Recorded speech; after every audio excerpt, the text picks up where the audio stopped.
মাদক ব্যবসার বিরুদ্ধে আশুলিয়ায় জনিকে হত্যা করা হয়েছে বলে জানিয়েছে পিবিআই। আজ উত্তরায় সংস্থার কার্যালয়ে সংবাদ সম্মেলনে পিবিআই কর্মকর্তারা জানান, আশুলিয়ার মধুপুরের বাসিন্দা হাসিবুল ইসলাম জনি হত্যায় জড়িত আরও 2 আসামিকে গ্রেপ্তার করা হয়েছে। তাদের একজন আদালতে 164 ধারায় স্বীকারোক্তিমূলক জবানবন্দি দিয়েছেন। সংবাদ সম্মেলনে পিবিআইয়ের ঢাকা জেলার পুলিশ সুপার জানান, তদন্তে উঠে এসেছে মাদক ব্যবসা ও পূর্ব বিরোধের জেরেই এই হত্যাকাণ্ড সংঘটিত হয়। হত্যার পর ঘটনাটি ভিন্ন খাতে নিতে মরদেহ পুকুরে ফেলে পালিয়ে যায় আসামিরা।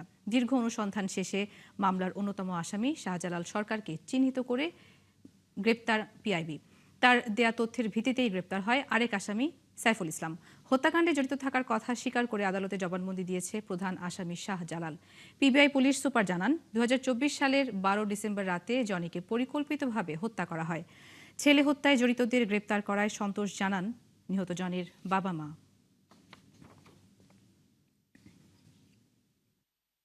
মেনলি তাদের ইয়াবা ব্যবসা ছিল বলে তদন্তে জানা যায়। তাই সেখান থেকেই তাদের দ্বন্দ্ব, কারণ এখানেও 2 দলের মধ্যে দ্বন্দ্ব ছিল মাদকের ব্যবসা নিয়ে। হাসিবুল ইসলাম জনি, তাকে তারা এলোপাথারি লাঠি দিয়ে মারপিট করার পর যখন মারা যায় তখন তার লাশটা পুকুরে ফেলে দেয়। জনির বাবা মাকেও আমরা ঘটনা অবহিত করেছি এবং এই সংক্রান্তে ইতিমধ্যে বিজ্ঞ আদালতে স্বীকারোক্তিমূলক জবানবন্দি প্রদান করেছে। আমরা এটা নিয়ে ফার্দার আরও ইনভেস্টিগেশন করছি এবং অজ্ঞাতনামা যেসব আসামিদের নাম আমাদের কাছে এসেছে আমরা তাদের জন্য গ্রেপ্তারের চেষ্টা অব্যাহত আছে।